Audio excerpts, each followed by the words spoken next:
we're still on the the criticism train at the moment, suggested that we talk about some of the crazy animations in NBA Live 16 and NBA 2K16.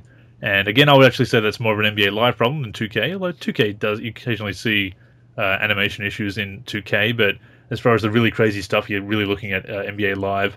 NBA Live 16 is a lot better than 15 in a lot of respects, but you still see those animations, sadly, that are a bit funky and whatnot, whatever adjective you wish to use. I find that the dribbling animations in Live tend to be really good. You get some really good dribbling animations, dribbling moves, and simply players just moving around the court with the ball. It's in the paint. It's the shots that really seem to be the weakness in Live. A lot of the dunks and the layups still look very last gen, if you will. Yeah. Well, yeah. I mean, I mean, in a lot of ways, I prefer NBA Live's animations for the dribbling over 2K's and that. But yeah, then it's after that where the game starts to drop a few notches in terms of that sort of thing. So when something looks good in Live, especially Live 16, it looks really nice, really good.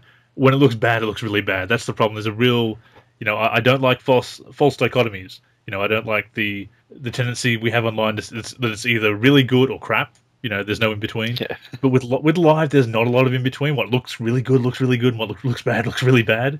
There's very opposite ends of the scale with Live, and I do think they really need to start phasing out a lot of those old animations. Yeah. And the transitions we've talked about before, the transitions, and that's what makes the animations in Live look a little bit weird, because you get a really nice one and some really nice rim interactions on dunks in particular with Live. But yeah, when it looks funky, yeah, it does look really awkward. So it's yeah. I mean, even if EA, spent some time talking to some maybe like even Naughty Dog animators, I mean, the stuff that they do, especially with the facial animation stuff, where it's all hand drawn, to other things. If they started talking to those, get some tips. The facial movement and muscle movement in Live is actually pretty impressive. Like you can see the muscles flexing in Live 16. Yeah. So there's some pretty good tech there that they are using. That's why people say that they're just saying it's a new engine and it's not. There's some new tech that if you go back and look at the last gen, the muscle movement and everything was not there. So there's definitely new tech being employed, but it's just not all come together yet. The polish is not there. Some of the old animations are still being used. A lot of the dunks, I think they are. I mean, they've been motion capture. They are dunks that you see players do in real life, see them perform. They just don't look quite as realistic enough. With 2K, I think 2K's animations for the most part do look really good. There's the occasional hitch, especially with the dribbling animations. If 2K is an animation problem, it's that the animations, you still get stuck in them. Yeah.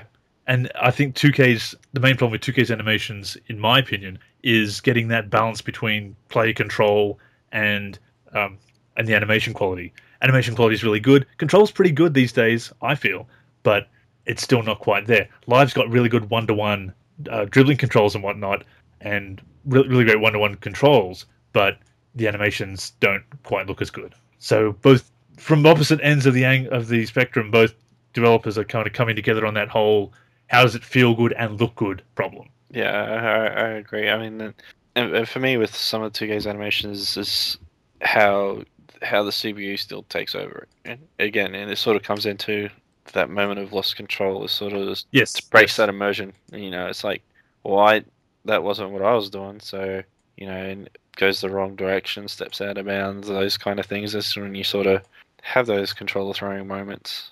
Yes, that's again, yeah. It's the out of control moments. It's that the game looks great, but doesn't necessarily. You've got that feeling of being out of control sometimes. Been a problem with 2K that has been their long-standing problem. That the hitches and the dribbles, the losing control for a moment. Live actually the last couple of Live games have felt very stiff on the sticks. Live 16 feels a lot better with its one-to-one control, as I said, but you do have the animation quality as far as looking. Now the controls feel fluid, but the animations still look a bit stiff. So it's still coming together as far as getting the right polish of it looking and feeling great. Both games are coming together. I think 2K is obviously with its animations a little bit closer on the goal, but I still like Live's controls. So that's why another reason we talk about why we want to see Live succeed. It's not just nostalgia. They are doing some things they've got some good concepts, some good tech. We'd like to see it come together. Yeah, it's just fine tuning and polishing, and then just adding more depth to it. That's all it is really for them. It's just doing those. That'll get them on a good path. And then I also think that when you often with 2K's animations, when you see a bad one, I don't notice it until I'm in the replay, and it kind of goes for live as well. But I notice more of live's animations, the problematic animations when I'm playing. With 2K, it's if I'm watching someone else play or watching footage of myself play, I'll notice it more. But I don't see it during gameplay, and that's when you're trying to replicate realistic movement and real life as sports sims do. You are going to have those moments of, oh, it's a video game, so there's only so much we can do. yeah, You know, there are going to be some glitches and whatnot. You know, it's how much you sort of notice during in the thick of gameplay and whether it really distracts you and takes you out of the experience. That's the problem. I think that people have with live, that it's still there are some animations that are distractingly bad or distractingly unusual, shall we say? yeah, I can agree with that. It breaks that illusion, that's the immersion, the experience, basically. Yeah, But I do think it is more of a problem than live. I mean, if there are some really problematic animations with 2K, I like people to actually point them out, because I think 2K's animations, that's one area where they don't have a lot of problems. I mean, I think 2K, that makes it sound like I think 2K's got a lot of problems. 2K is a very good game. You know, it's a great basketball sim. But the problems with the animations and control are that losing control, not so much that it doesn't look good, it sometimes doesn't feel good. That's my take on 2K's animations anyway. yeah, I'll agree with that.